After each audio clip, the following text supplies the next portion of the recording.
Bismillahirrahmanirrahim. Assalamualaikum warahmatullahi wabarakatuh. Jumpa kembali di channel YouTube Eka Tronika.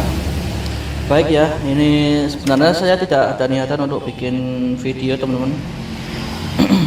Karena tentunya di beranda kalian juga sudah banyak sekali ya, dan saya juga beberapa kali sudah membuat konten tentang ini ya. Ini kasus televisi LED hanya suara, gambar tidak nampak.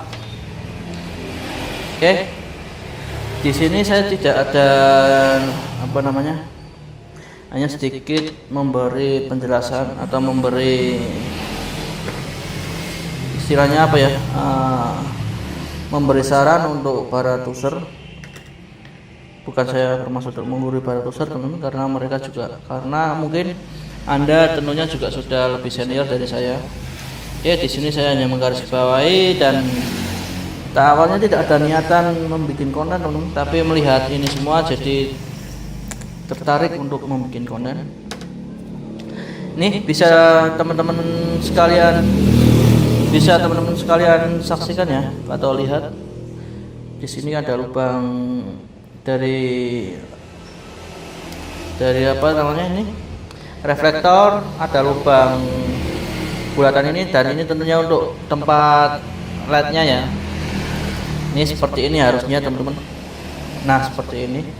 Entah kenapa ceritanya kok bengkel sebelumnya pakai backlight yang universal. Ini tadi yang punya juga bilang ini sudah 4 kali ganti backlight, dan harga sama yang saya tentukan teman-teman. Oke, harga sama tetapi yang dipakai spare partnya seperti ini, jadi mencoreng nama teknisi saja teman-teman ya. Ini backlight yang 20 ribuan universal, 1 2 3 60 ribu, belanja 60 ribu dapatnya lumayan gede. Oke, dan saya tentunya tidak pernah memakai backlight yang seperti ini. Ini backlight yang saya sering gunakan ori toko ya teman-teman, entah mereka jual ori beneran atau tidak, yang penting saya beli di ori, di tempat penjual backlight online ya, di Shopee. Saya juga langganan di situ teman-teman, sudah beberapa kali mengganti backlight, dan hasilnya juga televisi tetangga saya masih nyala sampai sekarang. Umur hampir 2 tahun masih tetap nyala terang dan tidak ada masalah di lampu, tidak kedip-kedip lagi atau tidak ada masalah. Teman-teman bisa saksikan penggantian backlight TV Sony di channel saya, nanti tak cek berapa tahun, kalau nggak salah hampir 2 tahun atau masih 1,5 tahun. Televisi masih nyala itu teman-teman, dan ini 1 tahun ganti backlight. Intinya 4 kali, entah itu 1 tahun atau berapa tahun. Ini satu televisi ini sudah mengganti backlight selama 4 kali, sejumlah 4 kali padahal kan bisa dihitung-hitung ya teman-teman.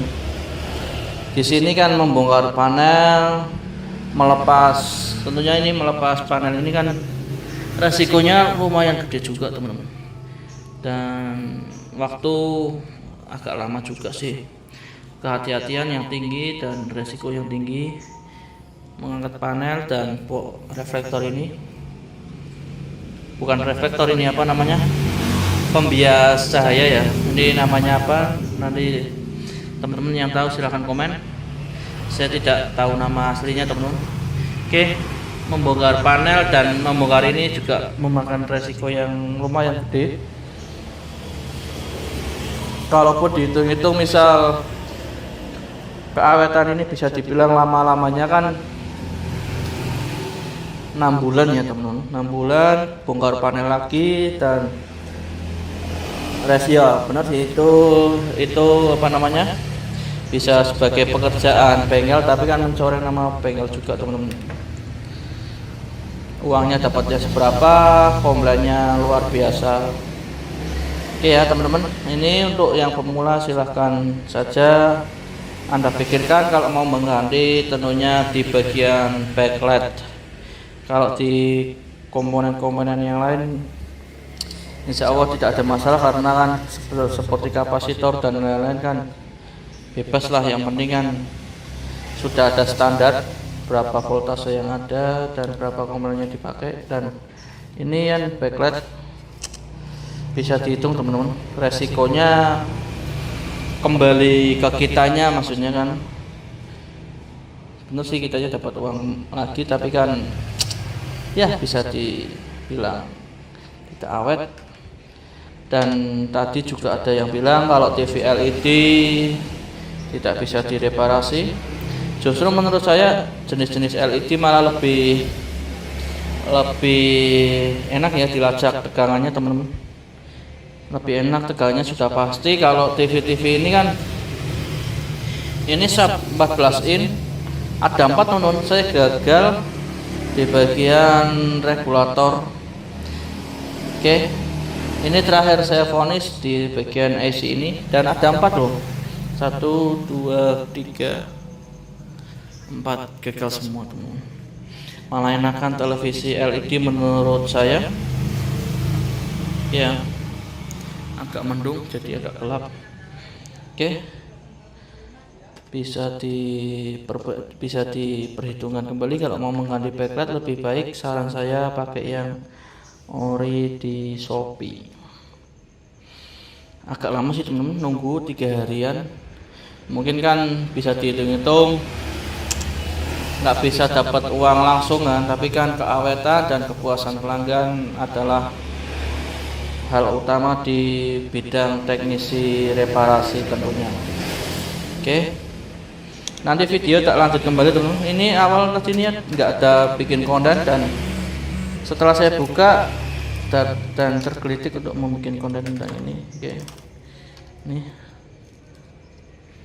ya, ini tak pasang terlebih dahulu. Nanti setelah pengecekan dan semua beres, nanti tak bikinkan video penutupnya. Oke, tetap saksikan dan jangan lupa like, komen, dan subscribe-nya, serta share ke teman-teman yang lain agar semua orang juga tahu tentang hal ini teman-teman. Oke, baik ya teman-teman, ini posisi sudah saya pasangkan di belakang reflektor ya. Ini nanti pasangnya,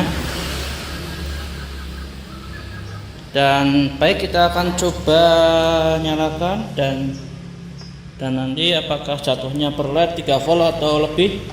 Misal lebih nanti tak diperbaiki lagi. Dan ini sudah tak siapkan avometer dan sudah nyala. Oke, bisa dilihat sebentar, tak nyala ya. Bisa dilihat ini ada avometer, dan di titik pusat sini berapa volt? 54,8. 54 dibagi banyaknya LED 1, 2, 3, 4, 5, 6, ada 6 kali 3 18, 54 bagi 18 ya 3 lah teman-teman. Sudah normal ya 3 volt. Jatuhnya 3 volt per LED, dan ini per lajurnya 22 volt. 22 volt dibagi 6 berapa teman-teman? 22 bagi 6 berapa ya? Ya itulah intinya tadi, yang 54 bagi banyaknya LED 18 kan 3 volt teman-teman. Ya, 22 bagi 12 kan 22 bagi 6 kan 3 benar teman-teman. Sudah 3 volt. 12 ya 3 volt ini teman-teman, sudah 3 volt. Oke, bisa dibilang ini sudah normal, dan cahaya pun tidak begitu terasa terang teman-teman, tapi terangnya di bagian samping sini, karena ini sorry flicker ya, ini karena versi orinya jadi biasnya ke samping bukan ke atas. Kalau yang kancing ini kan biasnya ke atas. Oke, ini nanti kelihatan banget teman-teman mana barang ori mana yang enggak di hasil akhirnya. Oke, tak pasang dulu panelnya.